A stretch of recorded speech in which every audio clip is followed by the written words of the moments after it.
Y llegamos a este tramo final de la picota en el que pasamos todos los temas que hemos estado contándoles en la parte informativa y de entrevista por el tamiz de la opinión con nuestros picoteros. En este miércoles nos acompañan en esta mesa de diálogo y de debate Antonio Vélez. ¿Cómo estás? Buenas noches, bienvenido a...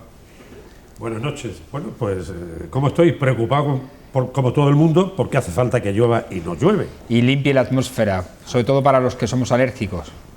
Un problema grave, un problema muy grave. Es un problema de salud pública. Seguramente la realidad de que estamos en un momento de cambio climático, a pesar de que mi buen y querido amigo Domingo Hidalgo no se lo crea, posible que estemos en un ciclo climático extraño.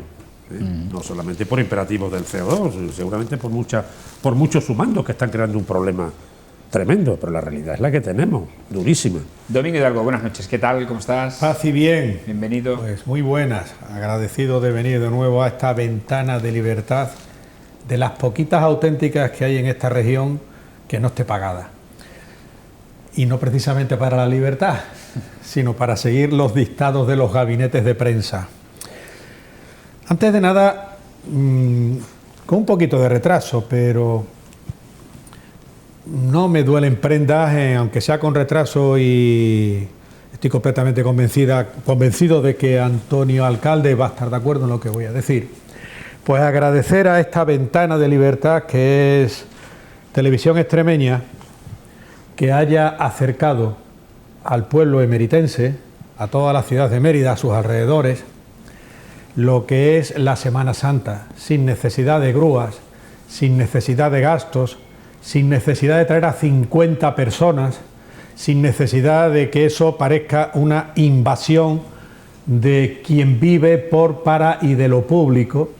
Y se está demostrando cómo, desde la humildad de lo privado, desde una cadena de televisión en la que estáis tú, que está Maima, en la que han colaborado en esa Semana Santa, en la retransmisión en directo de todas y cada una de las procesiones, no de la del Viernes Santo y llevan 2 días antes aquí en Mérida comiendo, cenando y durmiendo 50 personas, o desde el día anterior, creo que fue desde 2 días antes. 50 personas creo que han sido. Desde el lunes. Desde el lunes, toda la Semana Santa aquí, gastos pagos, durmiendo y viviendo en Mérida. Eso lo paga el presupuesto.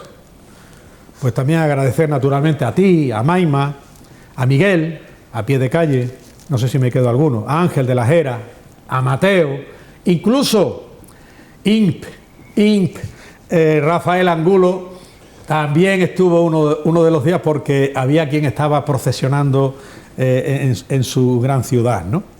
Bueno, pues agradecer desde aquí que se ha facilitado la posibilidad de quien no puede ver las procesiones por unas cosas o por otras, enfermedades, cuánta gente hay sola en casa, cuántas personas mayores que impelidas para poder salir a la calle y ver las procesiones, o verlas ya en diferido, porque hacéis muy bien en repetirlas, incluso ahora en Pascua no está mal el repetirlas, ya te lo digo. Bueno, pues agradecerlo en el alma. Antonio. Yo corroboro todo lo que dice Domingo Hidalgo, simplemente con un deseo de que esta cadena, la que venimos desde hace mucho tiempo, con todo el cariño, para transferir a la ciudadanía lo que la ciudadanía y la sociedad y nuestras vivencias nos han enseñado, aportar, trabajar con vosotros en favor de una libertad de expresión que es fundamental. Bien, es verdad también que ojalá esta cadena pudiéramos entre todos, en la medida que podamos cada uno, expandirla mucho más en el ámbito extremeño, en el ámbito general, porque lógicamente eso sería un factor también muy interesante. Es decir, que pudiera llegar a todos los rincones, al menos de Extremadura. Si pudiera ser más, mejor. Pero dentro del ámbito que podáis tener, por concesiones o por legalidad, cuanto más amplio sea ese ámbito, mejor. Porque en esa ilusión estamos todos también. Si es solos o con otros medios combinadamente, también de carácter público, de carácter privado, estupendo. Estupendo, pues muchas gracias por la parte que nos toca a los dos. Pues ese reconocimiento siempre es de agradecer, pues eso, esa palmadita de reconocimiento en la espalda, ¿no? Que después del trabajo realizado. Vamos a comenzar hablando del número de candidaturas, porque hoy se ha publicado en el Boletín Oficial de la provincia las listas, las candidaturas que se presentan a las elecciones locales al Ayuntamiento de Mérida Son concretamente 8, una más que en 2019. Y tenemos a los cabeza de listas de estas candidaturas. Por el Partido Socialista, conocido ya, y se presenta a la reelección el actual alcalde Antonio Rodríguez Osuna. Por el Partido Popular, Santiago Amaro Barril. Ciudadanos, Andrés Humánez repite como candidato, Andrés Alberto Humánez Rodríguez. Por Unidas por Mérida, Óscar Fernández Moruno. Por Vox, Marta Gervasia Garrido Moreno. Por Mérida, Miguel Valdés Marín. Una Extremadura digna, Juan José Galán Gómez. Y por Juntos por Extremadura, Jesús Vázquez Molina. Son las 8 candidaturas que optan al Ayuntamiento de Mérida. Por cierto, que el partido regionalista, este último de Juntos por Extremadura, acudirá en esta primera cita electoral. Tiene un carácter regionalista. Este es en el que está el cocinero de Villafranca de los Barros, como candidato por la provincia de Badajoz a la Asamblea de Extremadura. Digo que va a presentar un total de 34 candidaturas, 22 en Badajoz y 12 en la provincia de Cáceres. Hemos mantenido una conversación justo antes de entrar en antena, precisamente sobre este tema, y pese a que hay un número de candidaturas superior al de otras convocatorias electorales, hay un temor, y es el de la abstención, porque ya en 2019 se produjo una abstención a las locales en Mérida del 40%, es decir, que solo votó el 60% del censo electoral. No sé si va a continuar esa tendencia de caída del número de votantes y, por tanto, la ampliación de la abstención. Es un gran enemigo para todas las fuerzas políticas. Sí, efectivamente. Creo que es una cuestión que siempre circula, ¿no? Y asusta un poco, ¿no? Porque implica democráticamente una cierta erosión en cuanto a la falta de participación. La abstención siempre es una arma temida, porque esperemos que aquí no ocurra y que toda la gente vaya a votar. Un proceso que llevamos ya muchísimos años, desde el año 79, con las municipales, ahora ya también aquí concretamente combinadas con las autonómicas. En fin, nosotros lo que podemos decir es que todo el mundo, independientemente de quién vote, que vaya a votar, que considere esa obligación y esa palanca, valga la expresión, en favor de la democracia. Hay una cuestión que a mí, aunque sea anecdóticamente, siempre no es la primera vez que lo he comentado, ha surgido hoy y lo comento. Hay una vieja intención muy a la francesa, muy a la portuguesa, que era que en las elecciones municipales se votaran los alcaldes o las alcaldesas. Luego, aparte, la Cámara de tal, los concejales o los diputados, pero que se votara alcalde o alcaldesa. ¿Por qué? Porque eso implicaría un cierto juego más personalista, si se me apura, con elementos de control, como es la Cámara Municipal, como ocurre en Portugal, o como el modelo francés, que se elige concretamente al alcalde o a la alcaldesa. En cierto modo... Unas elecciones solamente para el candidato, para el alcalde, y otra para la composición de la Cámara Municipal. Sí, puede ir en el mismo momento la Cámara Municipal, pero que se elige al alcalde o la alcaldesa, y el alcalde y la alcaldesa forman su equipo. Y otra cosa es la Cámara. Pero la elección... de tal manera que puede alzarse con la alcaldía un candidato y tener mayoría otra agrupación política. Ahora que abrimos ese tema, sí, pero claro, el alcalde o la alcaldesa tiene unas competencias muy concretas. Ahora que abrimos un proceso hasta el día 28, no estaría de más que te sugiero que abrieras ese melón. Sí. No, es un tema que siempre se ha planteado, temas muy estrellas, como se planteaba en un momento determinado, suspender en el nuevo modelo las provincias. Las provincias no pintan nada más que electoralmente. Y una reflexión sobre esta candidatura de Juntos por Extremadura, que encarna, se supone, a un movimiento, una fuerza regionalista que quiere copiar lo que ha pasado en Castilla y León, lo de Teruel existe en el Congreso, etcétera. Es la idea que tienen esta gente de Juntos por Extremadura, y un partido localista que es por Mérida, que encabeza Miguel Valdés. ¿Creéis que está creciendo lo territorial, lo local, en este caso con estas dos candidaturas que se presentan a las elecciones? Primero, Antonio. Bueno, eso es un derecho lícito. La relación... Si estamos en un momento de auge de este movimiento. regionalista que en Extremadura se perdió. Yo creo que ahí podría también puntualizar más, Domingo, desde una perspectiva analítica. Posiblemente hay condicionantes que parten de los propios partidos, que han podido, les ha podido faltar una capacidad de articular los activos humanos que hay ahí. Eso no es nuevo, puede pasar en la derecha, en la izquierda, es posible que en Mérida haya pasado algo de esto con el Partido Popular, por razón de querer intervenir excesivamente en lo que era un juego histórico de personas históricas, personas con experiencia y que en un momento determinado se han visto muy desplazados. En fin, no deja de ser más que una opinión, pero posiblemente no es una cuestión generalizada en el conjunto de Extremadura. Es verdad que Extremadura tiene unos espacios despoblados muy duros, pero también es verdad que Extremadura no tiene el condicionante que pueda tener concretamente el espacio que tú has hablado de Teruel. O sea, en Extremadura hay grandes ciudades, hay grandes espacios, hay esquemas de productivismo muy concretos, tanto agrícolas como de otros tipos, de servicios, etcétera, etcétera, y que Extremadura es una región muy poderosa, bien es verdad que con muchas demandas, con muchos problemas por resolver y por ciertos atrasos que conviene solventar en un plazo lo más pequeño de años. Pero posiblemente en Mérida haya habido otras circunstancias de intervencionismo de algún partido y me quedo ahí. Domingo, ¿qué opinas sobre todo esto? En primer lugar, las elecciones que vamos a tener el próximo 28 de mayo, si Dios quiere, es un tipo de elección que nada tiene que ver con las nacionales, aunque la ventolera nacional que está provocando el tsunami de ruptura de la convivencia democrática provocado por este gobierno integrado por comunistas aliados con socialistas, por sucesores de terroristas y por antiespañoles que quieren romper el sistema democrático, lo que está trayendo es pues, un problema de índole nacional muy importante, ¿no? Y ese viento nacional creo que va a tener una cierta incidencia en general, tanto a nivel autonómico como a nivel local. En cuanto a lo que son las elecciones en sí, las municipales, nosotros, el cuerpo electoral, los electores no votan alcaldes. Votan listas electorales. Quien nombra a los alcaldes, como bien sabe nuestro buen alcalde Antonio Vélez, es los concejales electos y ya que han tomado posesión, entonces cuando nombran al alcalde. Y el alcalde es el que conforma su equipo de gobierno. Pasa exactamente igual un poco como con las generales, pero eso es lo que hay. En estas elecciones autonómicas voy a entrar primero de lo local y voy a lo autonómico.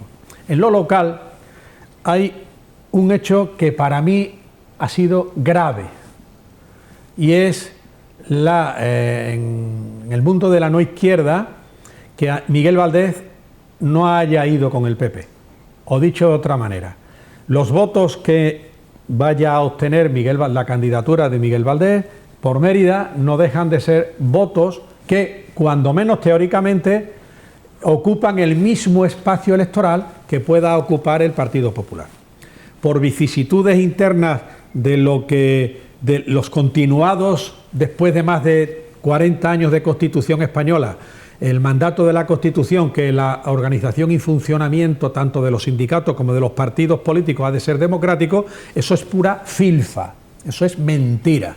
El caso es que, por desgracia o por suerte, para el que vaya a votar esa opción política, pues un votante del PP tiene que decidir entre votar al PP propiamente dicho o votar por Mérida.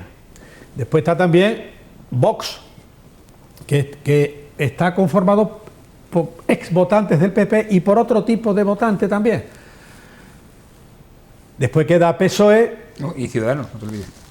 Ciudadanos va a desaparecer.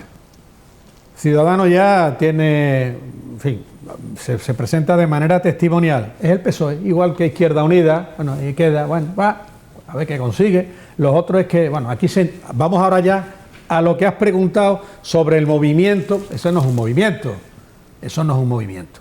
Extremadura, igual que el resto de las regiones de la nación española, pero yo podría hablar de Castilla-La Mancha, Castilla-León, Extremadura, no tiene sentimiento regionalistas, sí, somos españoles y formamos parte de una región de la nación española, pero que no hay ese movimiento, entendiendo como movimiento que se va en contra de la nación y de lo que significa, porque es lo que se ha hecho. Cualquiera que ha montado un tipo de partido regionalista, no digamos ya separatista o nacionalista, lo que va es contra España. Eso no lo vamos a encontrar en Extremadura, salvo que nos inventemos ese movimiento y lo inyectemos de muchos euros, que es lo que está sucediendo en regiones como pueda ser Asturias, donde se están inventando hasta un idioma.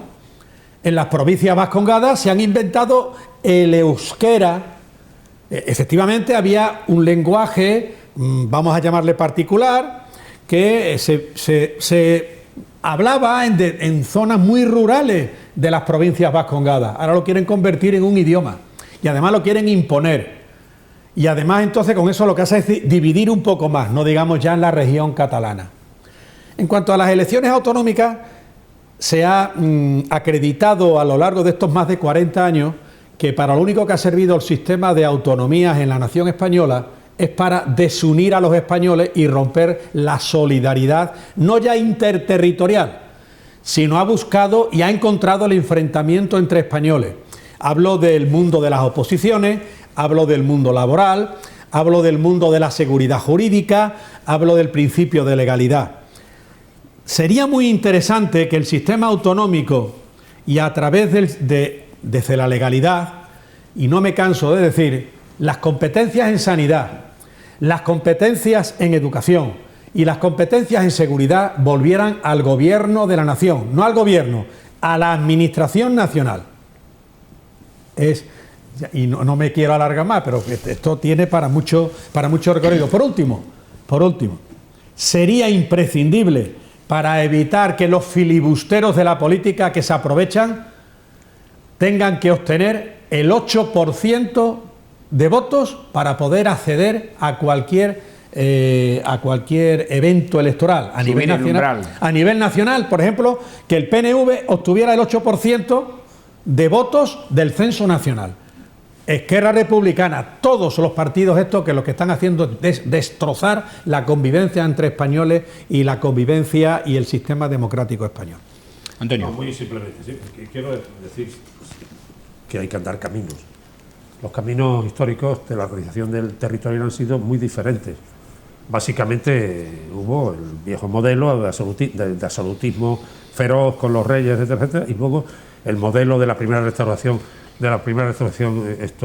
monárquica, que fue la de la primera de la época del bipartidismo. Luego eso se llamó la alternancia, el sistema radial canovista, que realmente no lo era, pero sistema provincial, un modelo concreto de organización territorial. Y ahora hay otro modelo que seguramente nos ha cogido desprevenidos en muchos aspectos. Yo también he defendido que la sanidad tenía que estar centralizada, y quizás la educación también, pero posiblemente en ese juego de un modelo federal habrá que avanzar corrigiendo errores y abriendo caminos, lógicamente, de interrelación conjunta. Eso está clarísimo, porque esto no es una república bananera, es lo que es.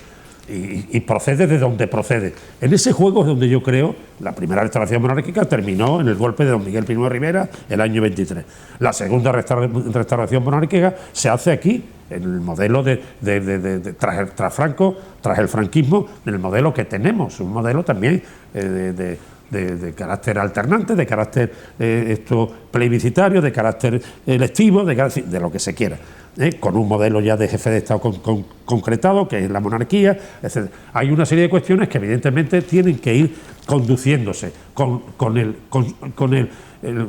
análisis de los errores y con el juego de los intereses conjuntos, en los que tanto interés tiene un territorio, que es Extremadura, con 42.000 kilómetros cuadrados, como puede tener en Andalucía, con 3 veces más.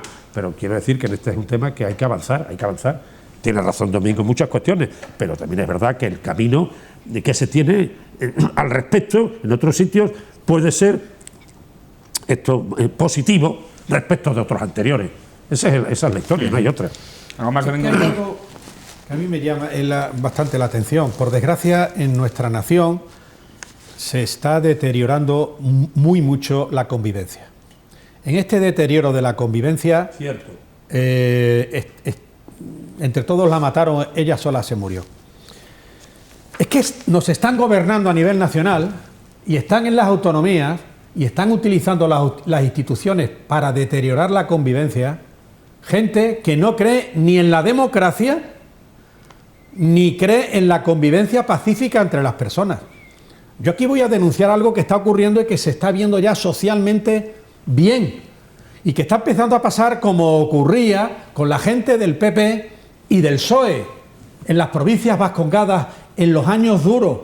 Eso sí es memoria histórica. Hacer resurgir qué pasó en esos años duros de terrorismo. La memoria histórica no es la memoria histórica que han plasmado en la ley, con la ley mal llamada Ley de Memoria Democrática, que es la memoria que la han elaborado asesores de ETA.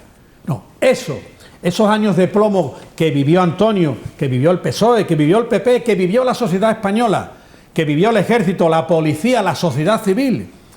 Porque aquí había atentados que parece que eso ocurrió en el Pleistoceno. No, eso ocurrió hace 20 años, 15 años para acá. Hay una región de la nación española donde se vive con miedo, que es en las provincias vascongadas. Allí es la paz de los muertos. Hay temas en los que no se puede tocar. Igual ocurre en la región catalana. Y no se puede permitir que socialmente se permita que a partidos políticos democráticos como es Vox, me daría igual que le ocurriera a otro partido político, no se le puede utilizar la violencia y el ataque físico. Y eso está ocurriendo ahora mismo con Vox. Ha ocurrido en otras elecciones y se está justificando socialmente eso. Están haciendo como cuando a una mujer la violaban, eso por llevar minifalda. Hombre, por Dios, que ser de Vox no significa nada más que se está en el sistema democrático, igual que ser del Partido Socialista. Y cuidado con eso, porque se empieza atacando a Vox y se acaba acongojando, amedrentando, asustando y rompiendo los moldes de una convivencia pacífica. Y vamos de hoz y coz a ese mal resultado. Son muchos años rompiendo el sistema. Por eso la comba democrática no puede perderse nunca, en eso tienes razón. Bueno, vamos a otro asunto porque a debate ha planteado la candidata a la presidencia de la Junta de Extremadura, María Guardiola, sobre el tema de las guarderías, porque propone que se iguale la deducción que tienen las madres trabajadoras por esta etapa educativa de 0 a 3 años en las guarderías privadas, fiscalmente igual que se está haciendo con las guarderías públicas, porque dice que las madres trabajadoras con hijos menores de 3 años pueden sumar hasta 1.000 euros adicionales en deducciones a los 1.200 de maternidad que contemplan las guarderías públicas pero no las guarderías privadas. Y aquí se abre otra vez el melón del debate sobre lo que hace un par de años plantearon ya en la calle con concentraciones y alguna manifestación los representantes de las guarderías privadas ante el impulso que ha adoptado la Junta de Extremadura de implantar, como ya se ha hecho en centros públicos, esta etapa gratuita de 0 a 3 años. Antonio. Sí, pero el intervencionismo público en este tema es inevitable y deseable. Es decir, aquí hay, aunque solamente sea una referencia histórica, hay un hecho histórico. En 1901, Álvaro Figueroa, conde de Romanones, liberal, como los pachecos de Mérida, dentro de lo que era aquel juego político de alternante, 1901 integró a todos los maestros nacionales, todos los maestros de escuela, que dependían en gran medida de los ayuntamientos individualmente, también el nuestro. Para eso se construyó la Escuela Trajano, los metió en el sistema estatal. Quiere decirse que ese juego positivo de intervenir en todo el juego educativo no es ninguna sorpresa, entre otras cosas porque tiene que haber unas líneas educativas, homogéneas, etcétera, etcétera. Las casualidades, los elementos casuales que en este tema coinciden de carácter administrativo con los beneplácitos de carácter legal por parte de ayuntamientos, de instituciones autonómicas, etcétera, etcétera, son fundamentales. Y el intervencionismo público, perfectamente legal. Eso es un juego que, lógicamente, habrá que estar ahí. No lo va a descubrir la señora Guardiola. Igual que no va a descubrir, en mi humilde opinión, cuando quiere llegar a esos puntos tan electoralmente interesantes, será para ella en plantear cuál es lo más prioritario en las comunicaciones de Extremadura. ¿Cuál es? ¿Llegar de Badajoz a Zafra y Granada? No. El tema más importante es el gran eje diametral Lisboa-Valencia, que está cortado entre Torre Fresneda, un poquito más acá de Santa Amalia, ahí al lado, y Ciudad Real. Ese es el eje más importante. Ni siquiera enlazar Badajoz con Cáceres. Ni siquiera. Ese es el gran eje diametral peninsular que es imperativamente obligado. Tanto por carretera por lo como por tanto, ferrocarril. Por lo tanto, yo dejo de creer en doña María Guardiola como un exponente más en la oferta pública cuando plantea un elemento tan radical, tan excéntrico como ese.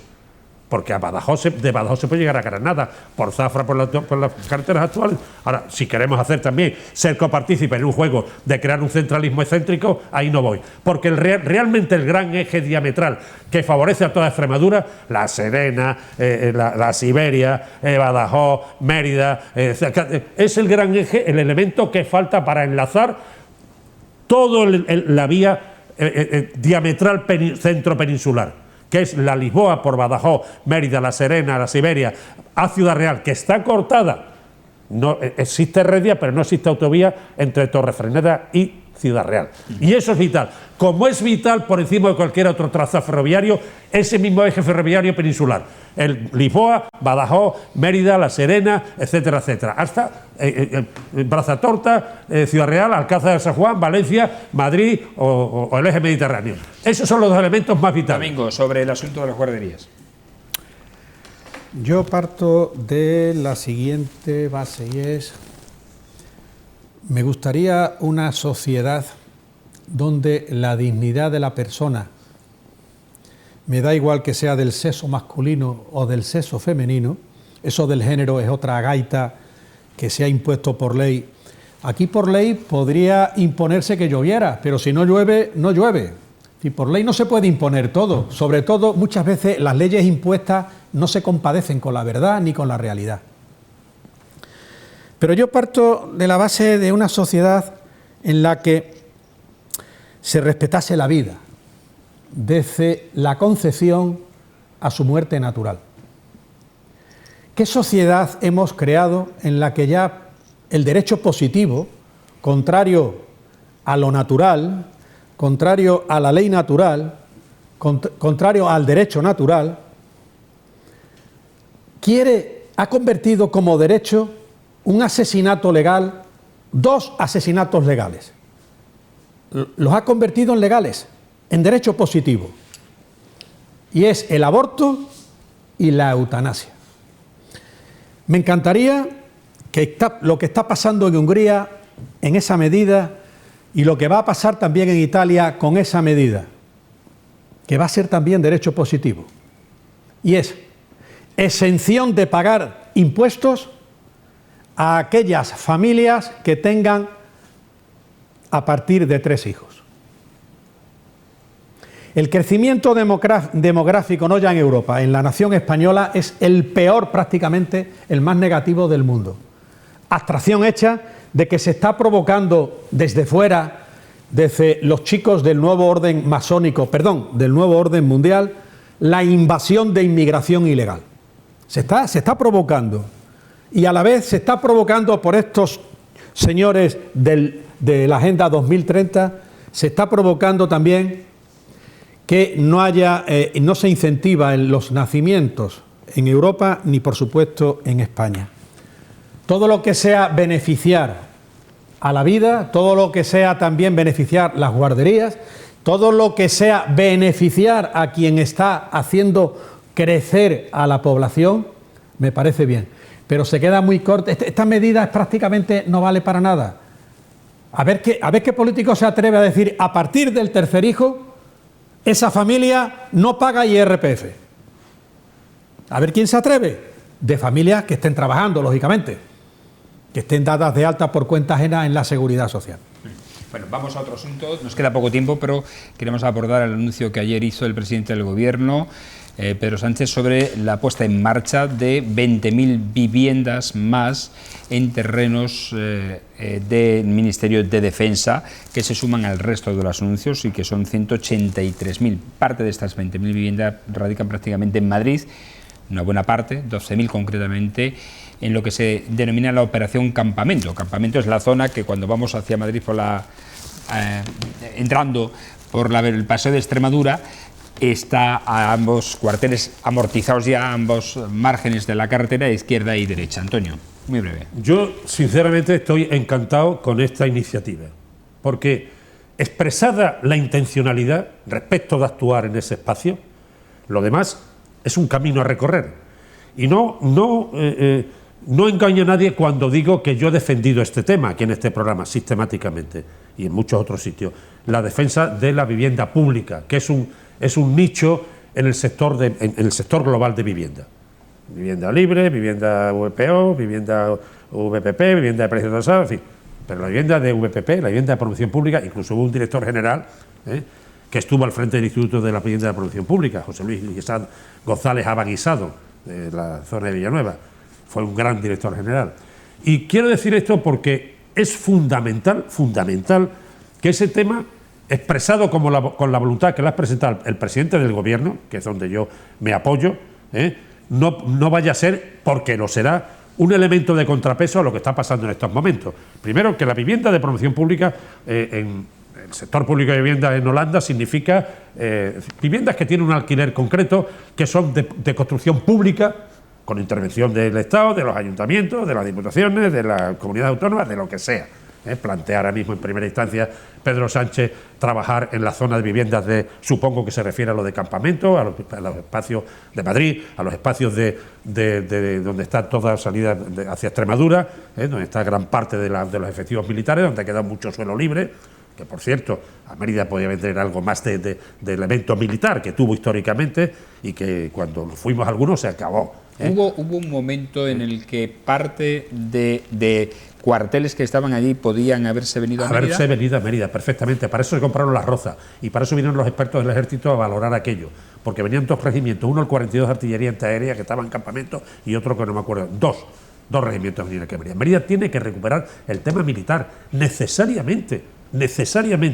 Y tiene espacio para acceder al respecto. Y la UME también.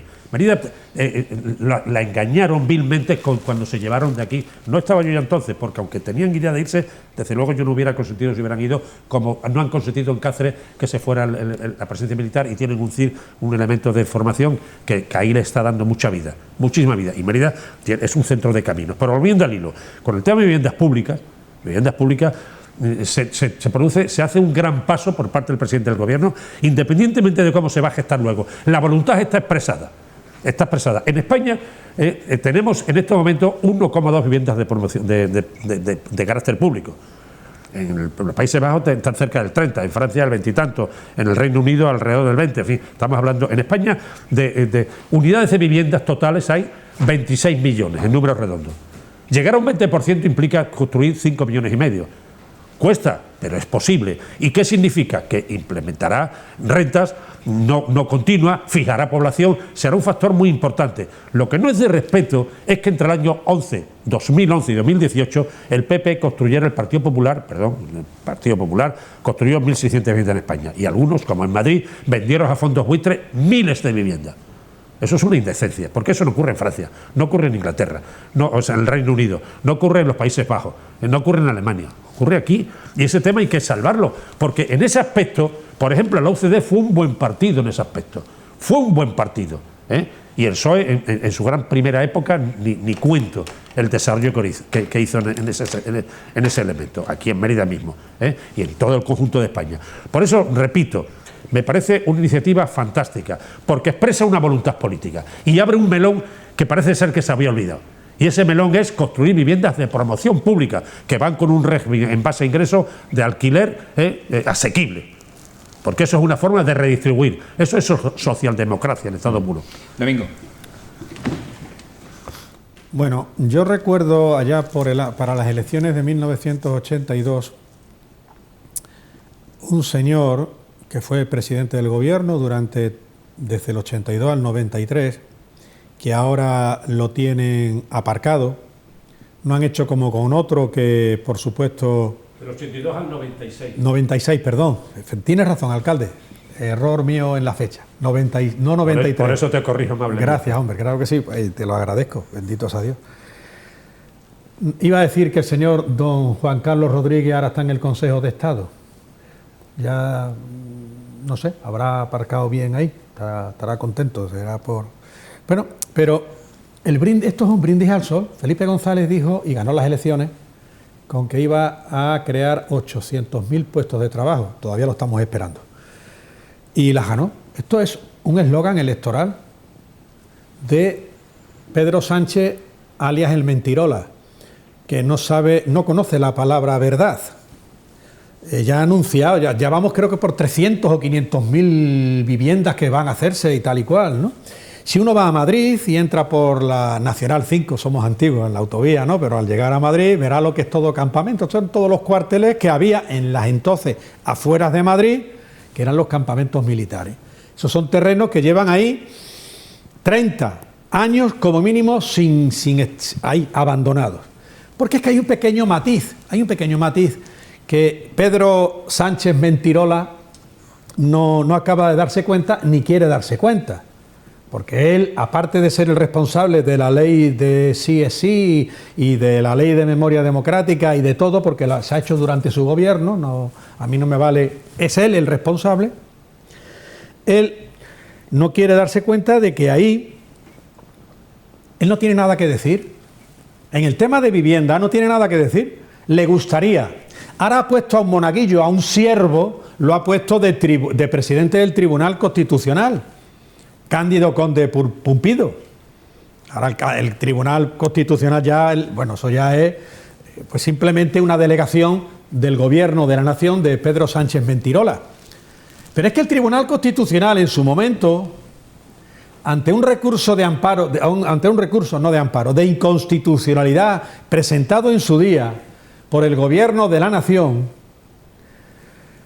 dijo el Tribunal Constitucional que las competencias urbanísticas, y creo que la construcción de vivienda algo tiene que ver con el urbanismo, las tiene en exclusividad las autonomías y los ayuntamientos.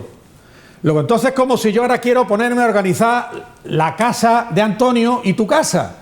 Puedo decirlo, puedo quedar muy bien, pero no puedo hacer nada. Es un brindis al sol. Lo que ocurre es que la ley de arrendamientos urbanos también llega a los medios de comunicación, el sistema de alquileres. ¿Qué le vamos a hacer? Y a quien corresponda algo habrá que decir que... Nos tenemos que ir. Simplemente, respetando profundamente a Domingo, abre un melón. Abre una necesidad, la vivienda pública. Vale. Eso es lo importante. Lo abordaremos otro día. Domingo, muchas gracias por estar aquí. No es que nos tenemos que ir, hemos tenido casi 40 minutos ya de picota, nos hemos pasado el tiempo establecido. Lo dejamos para la próxima intervención. A quien corresponda, Antonio Vélez, muchas gracias. Muchas gracias. Y a ustedes agradecerles como siempre su atención y su fidelidad a este espacio. Volveremos mañana en torno a las 10:25 de la noche. Recuerden, tanto en la TDT como en las redes sociales, en Facebook, Twitter, YouTube, Instagram, en nuestro canal de Twitch y en nuestra página web de televisiónextremeña.com. Hasta entonces... bien, para despedirme nada más. Sí, buenas noches y sean felices. Dicho queda. Es un placer. Gracias a los dos, a ambos, y gracias a ustedes. Hasta mañana.